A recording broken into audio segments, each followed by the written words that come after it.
Hey guys, let's make pasta with me. నా favourite food ఐటమ్స్లో pasta అయితే ఒకటి. నేను ఇది యూఎస్కి వచ్చిన తర్వాతే నేర్చుకున్నాను అనమాట. నేను ఇండియాలో ఉన్నప్పుడు ఎప్పుడూ అయితే ట్రై చేయలేదు. వేరే పాస్తా అలా ట్రై చేశాను, బట్ వైట్ సాస్ పాస్తా అయితే నేను ఎప్పుడూ ట్రై చేయలేదు. చాలా సింపుల్గా అండ్ క్విక్గా అయిపోయినట్టు అనిపిస్తుంది నాకు పాస్తా. సో ఈవినింగ్ డిన్నర్ టైంలో అయితే మేము జనరల్గా చేసుకుంటాం అనమాట. Not every time, but monthly once, monthly twice అట్లా చేస్తానమాట నేను పాస్తా.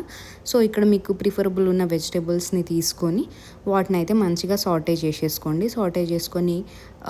పాస్తాను కూడా బాయిల్ చేసేసుకొని అయితే పెట్టేసుకోండి. సో ఆ సాటే అయిన వెజిటేబుల్స్ని వేరే ఒక బౌల్లో తీసుకొని పెట్టేసుకొని సేమ్ ప్యాన్లో బటర్ అయితే వేసుకొని, బటర్ మంచిగా మెల్ట్ అయిన తర్వాత మైదా అయితే తీసుకోండి. ఓన్లీ 1 స్పూన్ సరిపోయిద్ది. దాని తర్వాత మంచిగా మైదా రోస్ట్ అయిన తర్వాత లిటిల్ బై లిటిల్ మిల్క్ అయితే వేసుకొని లమ్స్ లేకుండా కలుపుకోండి.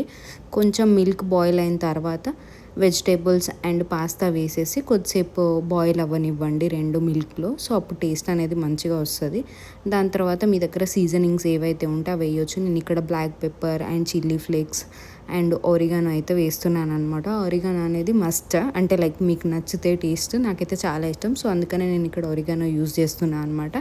దాని తర్వాత మీ దగ్గర ఏ చీజ్ అవైలబుల్గా ఉంటే ఆ చీజ్ అయితే వేసేసుకోవచ్చు. సో నా దగ్గర అయితే ప్రజెంట్ ఇప్పుడు ఈ స్లైసెస్ అయితే ఉన్నాయి. సో ఆ 2 స్లైసెస్ అయితే యూస్ చేశాను అనమాట.